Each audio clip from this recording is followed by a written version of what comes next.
Je m'appelle Laura et je travaille comme secrétaire dans une entreprise internationale. Je me souviens clairement du jour où tout a changé, du moment où ma vie a pris un tournant inattendu et m'a conduite sur un chemin rempli de secrets. Avant de continuer, pour en savoir plus sur les expériences quotidiennes et même les moments qui ont marqué la vie de ces dames, abonnez-vous pour ne manquer aucune histoire et aimez cette vidéo pour nous soutenir. Nous vous attendons à chaque nouvel épisode. Maintenant, continuons. Mon mari, Andrés, et son meilleur ami Javier étaient inséparables.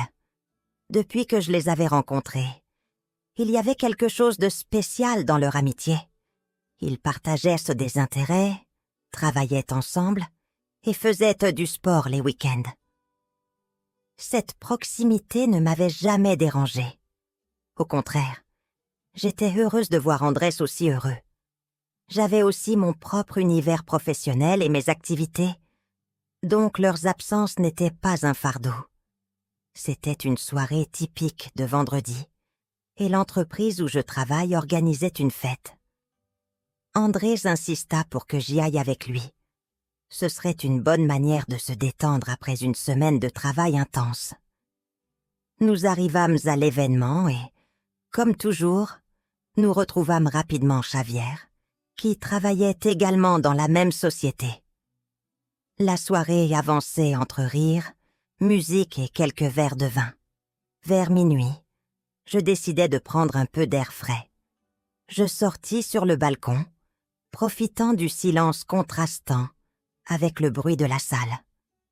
Je ne m'attendais pas à y rencontrer Javier, qui semblait également avoir besoin d'une pause. Nous nous saluâmes avec un sourire et commençâmes à discuter. « Tu profites de la fête ?» me demanda Javier. « Oui, ça va, » répondis-je, bien que je me sentais un peu fatiguée. La conversation se déroula naturellement. Nous parlâmes de nos vies, de nos rêves et de nos aspirations. Il y avait quelque chose dans son regard qui ce soir-là me semblait différent, mais je l'attribuais à l'ambiance festive. « Laura, il y a quelque chose que je dois te dire, » dit-il soudainement. Son ton sérieux attira mon attention. « Qu'est-ce qui se passe, Javier ?» lui demandai-je, inquiète. « Je t'observe depuis longtemps et je ne peux plus garder ça pour moi. Je suis amoureux de toi. » Un silence gênant s'installa entre nous. Mon premier réflexe fut de rire, pensant que c'était une blague. Mais ses yeux, remplis de sincérité, me confirmèrent que ce n'était pas le cas. Je ressentis un tourbillon d'émotions. Je ne l'avais pas vu venir, et mon cœur répondit de manière inattendue.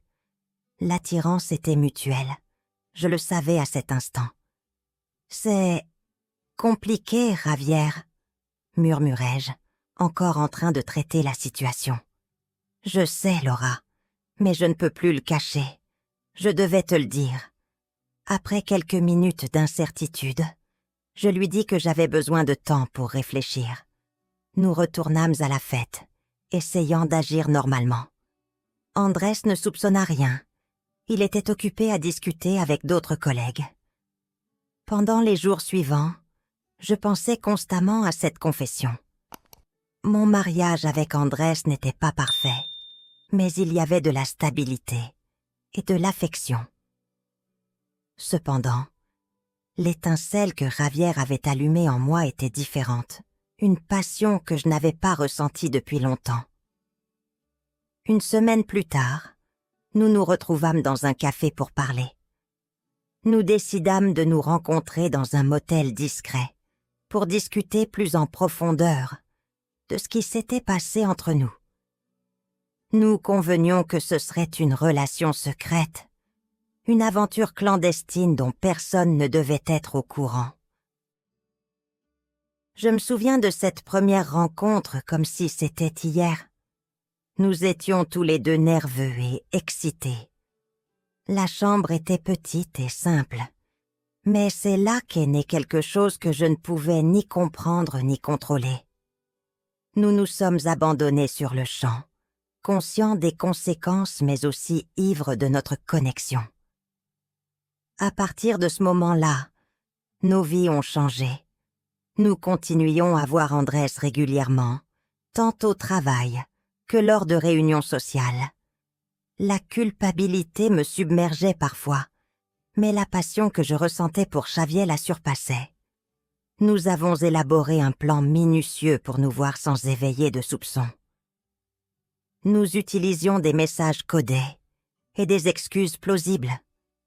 Chaque fois que nous nous retrouvions, c'était comme si le monde disparaissait, ne laissant que deux âmes qui se cherchaient désespérément. Avec le temps, nous avons appris à mieux gérer notre double vie. Au travail, il était facile de dissimuler. Javier et moi étions professionnels. Personne ne penserait jamais qu'il y avait derrière notre comportement impeccable une romance secrète.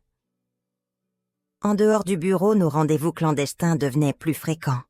Et bien qu'il y ait toujours un risque, ces moments valaient chaque seconde de danger. Andrés restait ignorant de ce qui se passait. Son amour pour le travail et son dévouement à Javier en tant que meilleur ami faisaient qu'il ne soupçonnait rien. Parfois, en l'observant, la trahison me faisait mal, mais en même temps, le désir pour Javier me poussait à continuer. Notre relation secrète dura au fil des années, pleine de hauts et de bas, de complicité et de risques. Il y eut des moments difficiles où nous fûmes presque découverts, et d'autres où il semblait impossible de garder le secret.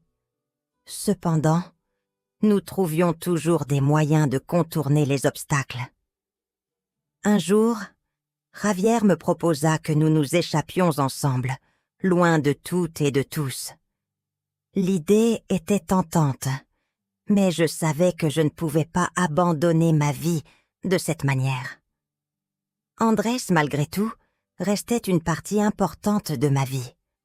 De plus, je craignais qu'une fois sortis du contexte que nous avions créé, la magie entre Javier et moi ne disparaisse.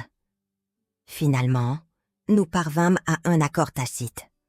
Nous continuerions à vivre nos vies telles qu'elles étaient, avec nos familles et nos emplois, mais en gardant la flamme de notre relation cachée.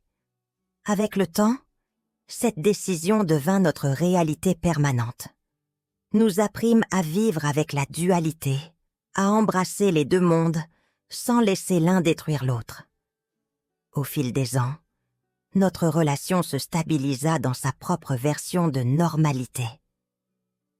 Javier resta un ami proche d'Andrés et un amant fidèle pour moi. Bien que la culpabilité rôdât parfois, j'appris à vivre avec, trouvant du réconfort dans les moments volés que nous partagions. La vie continua son cours. Les rides commencèrent à apparaître, d'abord subtilement, puis de manière plus évidente. Les enfants arrivèrent, avec eux de nouvelles responsabilités et distractions. La flamme entre Javier et moi, bien que moins intense avec les années, ne s'éteignit jamais complètement. En regardant en arrière, je me rends compte que notre histoire, enveloppée de secrets et de clandestinité, nous définissait autant que n'importe quel autre aspect de nos vies. La connexion que nous avions était unique, et bien qu'elle fût construite sur une base de mensonges, je ne peux pas nier qu'elle fut réelle. Je ne saurai jamais si j'ai pris la bonne décision en permettant à notre relation de continuer dans le secret. Ce que je sais, c'est qu'en plein milieu de la routine quotidienne et des obligations, nous avons trouvé en nous quelque chose qui a donné un sens différent à nos existences. Nous avons vécu une vie de contrastes, d'amour caché et d'engagement visible, et d'une manière ou d'une autre, nous avons réussi à maintenir l'équilibre entre les deux. Avec les années, ma vie changea de manière que je n'avais pas imaginée. Mes enfants, désormais adolescents, remplissaient la maison de leurs rires et de moments en famille, tandis que je tentais d'équilibrer mon travail, mon mariage avec Andrés et la relation secrète que je maintenais toujours avec Javier. La routine, bien que parfois pesante, semblait s'être installée, et bien que la passion de notre relation secrète se fût refroidie avec le temps, il y avait toujours quelque chose de lui en moi, une étincelle qui ne s'éteignait jamais complètement. Andrés, mon cher mari, bien qu'il restât dévoué au travail et à la famille, commença à remarquer de petits changements en moi. Je le savais parce qu'il me regardait parfois, avec ce regard qu'il avait quand quelque chose le perturbait, comme s'il voulait me demander, mais n'osait pas. Je ne pouvais pas le blâmer, car je le ressentais aussi. Quelque chose en moi était différent. Peut-être était-ce la proximité de l'âge, peut-être le poids des années, ou simplement les responsabilités qui nous avaient éloignés petit à petit. Ce fut un après-midi, alors que je passais en revue des papiers dans mon bureau, que je reçus l'appel qui allait tout changer. C'était Javier, et sa voix semblait différente, plus grave, plus sérieuse. « J'ai besoin de te parler », dit-il, et sans hésiter, j'acceptais. Je savais que, bien que les années y aient adouci notre relation secrète, il y avait encore quelque chose qui nous liait, quelque chose que je ne pouvais ignorer. Nous nous retrouvâmes dans le même café où nous avions partagé tant de confidences. Et là, entre regards complices et tristes, il me dit ce qu'il avait gardé pendant si longtemps, qu'il avait décidé d'accepter une offre d'emploi à l'étranger. « C'est le moment de tout recommencer, Laura », me dit-il. Et bien que son ton fût ferme, je voyais dans ses yeux la même vulnérabilité que nous partagions tant de fois dans le passé. La réalité de ces paroles me frappa de plein fouet. Il ne pouvait plus continuer à vivre dans l'ombre de ce que nous partagions. Et je le compris. Au début, je ressentis un vide profond, comme si tout ce que nous avions été se détruisait devant moi. Les années de passion, les moments volés, les nuits de désir et de secret, tout semblait perdre son sens en un instant. Mais à mesure que les jours passèrent, quelque chose en moi changea. C'était comme si, enfin, le moment était venu de lâcher cette partie de ma vie. Je compris que Javier avait aussi besoin de se libérer, et que moi, d'une manière ou d'une autre, j'en avais aussi besoin. Lorsque Javier partit finalement, ce fut un adieu bref, sans trop de mots. Nous savions tous les deux que c'était le mieux, bien que la tristesse pesait encore sur nous.